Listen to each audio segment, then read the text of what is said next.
when I start writing with a poor writer, the student dictates summary of 2 sentences. Teacher uses secretary technique and walks through COPS. Now, secretary technique is where I do the writing. And I've evolved that to deal with poor writers, anything, algebra. When a kid's just sitting there inert, I come over, take the pen and said, I'll be your secretary. Tell me what to do. And that gets everybody going. I don't care what it is. It just does. It's so reasonable. I'm not like saying do it or I'm just saying, all right, good. What do we do step 1? What do we do step 2? Oh, here's what we do step 3. And there you got it. All right, give me another one. 1, 2, 3. Good. There you go. All right, I want you to try the next. I'll be back and I'm going to do a little more of this with you. And I rove and come back and lo and behold, they have the next one done because it's reasonable.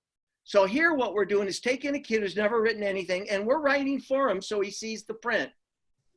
And then once I've written, I walk through COPS. I'll say, well, every sentence, a sentence is a who or what did something. Okay. Do I have a who or what? Yeah, the man did something. Good. All right. So that's what I call organization. You have to have a who or what did something. Okay. You must capitalize at the beginning. That means a big letter. Have you ever heard of periods? You have to have a period at the end. Now let's look for spelling. You did great because we haven't taught anything and I can read everything you read. So that was great invented spelling. Okay, that's how it, well, I'm writing, so I spelled it correctly. What am I talking about? Hopefully. So I'm writing it correctly. So I don't even have to do with spelling. I might point out that this fits a short vowel or a consonant. But what I'm trying to say is initially, and I also use this for a phobic writer, a kid who refuses to write for everyone else. And I know that, and I've got him, and I'm reading. I don't even ask him to write. I just take it like this is how we do it. And I'll say, okay, give me that, we're gonna do a little summary, and I'm gonna be the secretary, tell me what. And we write, and I'll do that for a few days till we get comfortable, and then I'll move to step 2, where the child will dictate the first sentence from a summary, and I'll say, go ahead and write the next one. And if he struggles, I'll say, let me help you out. I'm going to get in the middle. It's very, in other words, it's scaffolding in an extreme. It's just, I'm making it successful. I haven't had a kid ever turn me down in this, in writing, because it's so reasonable. Steve, did we miss the acronym for COPS, or did I miss it? It's capital, organization, punctuation, and spelling. I believe in the lessons book, it's spelled out in the lessons book under procedures, which is somewhere around page 6 or 7, where I list the procedures for the 4-step method, phrasing, and I have a list for COPS. That's where you can go for all your procedures, Christian. Thanks for bringing that up. Thank you. Okay, now, so 2 is I turn it over 1 sentence or so. Okay, once we get going, I have the student write a 2-sentence basic. Now we have what I call a basic, a gist, a basic, a gist sentence, a gist cause effect sentence, and a gist problem solving sentence. At the beginning, I'm just working the gist. Somebody or something did something because, and I'd like it in 2 sentences. So Tom and John went to the beach. They had a lot of fun. They went because it was really hot out. That'd be great. So I'm starting to get them initially. John and Judy went to the beach. They loved the sand. They played with their dog. There's no because there, okay?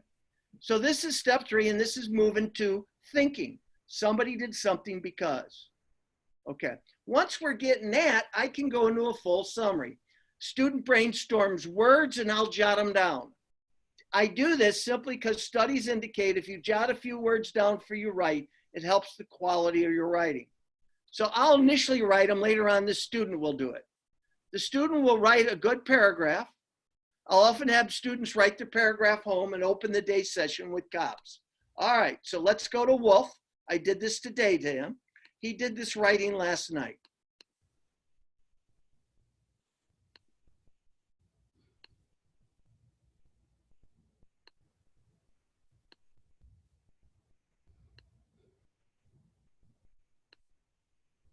Okay, I corrected this, but I'm going to show you what he did without the corrections. We read Pep Baker, which is my kind of junior high school book, and that's going really well. This is his summary, And this is exactly how it sounded, and then we corrected it. Pep found a book that his parents wrote, and he practiced with his powers. That same night, Pep imagined his keys going into the ignition of his motorcycle. Then he hopped on it while the bike was still moving. After cruising around on his motorcycle and climbing a few buildings, Pep went to the library cafe and read Sarah's mind. After that embarrassing situation, Pep went home and slept hard. Okay, we corrected about 5 things there. The first, here he didn't have and. He had Pep found a parent that his parents wrote. He practiced with his powers. So I said, you know, Wolf, we can do one of 3 things. We can make it a compound and add a comma and. We can make a period if they're 2 separate sentences. Or we can put a semicolon if they're closely related. He said, I'm going to put a comma and. Okay. He put that same night. I said, you know what?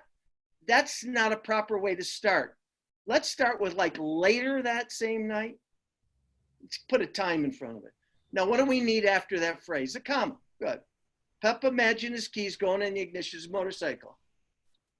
Then he hopped on the bike while still moving. He put a comma here. This is correct because Pep was using his mental powers to have his keys go in the motorcycle. So he said that correctly. After cruising around on his motorcycle and climbing a few buildings, he did put the comma there. Pep went to the library cafe and read Sarah's mind, which he can do. He did that on accident, by the way. Now, he had few FEU. So I said, what do all vowels end in? He said, Cal, and he changed it. Just that simple. After that embarrassing situation, Pep went back home and slept hard. Okay. Now, so with Wolf, we're advanced. I'm at like 8 months with him. Or no, further than that. I worked with him last year. He buys me 100%. So if I ask him to do something, he does it. And that's where you want to get it. It's called bonding. When kids bond with you, they'll do what you want. And he and I are bonded. And this other kid I've worked with, Nolan, and I are bonded. So they'll do things for me, like neither one of them will work math facts, multiplication facts, but they'll do it for me. Because that goes hand in hand with dyslexia, not knowing your times tables. So we're working them on a daily basis. Now, so this isn't a bad paragraph, you know. It's got variety of sentences. He got a good summary of what he was reading. Straightforward. It pretty much hits the same, you know, same idea. All ideas relate. So this is one when somebody gets to be a better writer. I like to end. It gives me more reading time with, okay, I want you to do your summary at home, and then I open with it before I do anything. Now, you got 2 commas? You had 2 commas in one sentence. Is that allowed? No, it's, I made a mistake. Where's this at? Here, this one right here. See, comma, and then. I'm not sure. Read the sentence. Pep imagined his keys going into the ignition of his motorcycle, comma. Then he hopped on the bike while it was still moving. Wait, that's not the one. It's a period. Yeah. I saw it somewhere else. Wait a minute. Okay, maybe I was wrong. I thought it was a comma. No, later that same night, comma, right? He imagined the keys going into the ignition of his motorcycle, comma, and then he hopped on the bike while there's still 2 commas. Yeah, you can have 5 commas. Oh, you can? Okay. You can have 6 commas. Okay. That's new for me. Hatchett Paulson will have like, he'll have in a sentence, a couple commas, a semicolon, another comma. I mean, good writers will vary it. We want it, here's what you don't want. And. But he's not doing that. He's getting creative sentence structure. So this is what you don't want. Pep went onto his motorcycle and he hopped on and he got his keys in the ignition and then he climbed the building and that's called run-on sentences. We don't want that.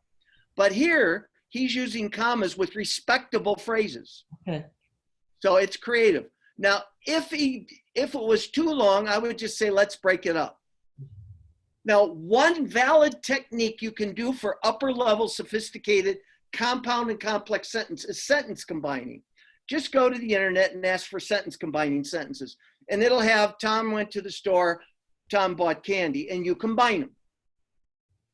And that helps develop syntax, sentence combining. That's a valid activity. Okay. So this was Wolf. Nolan does the same thing. He dictates it though. He never had written really anything, and he now dictates nice paragraphs. He has handwriting problems. What would happen is the writing clogged his mind. He couldn't write as fast as his mind goes. He's just bright. He's just really bright. So the dictation software has solved his problem. Okay. All right. Let me go back.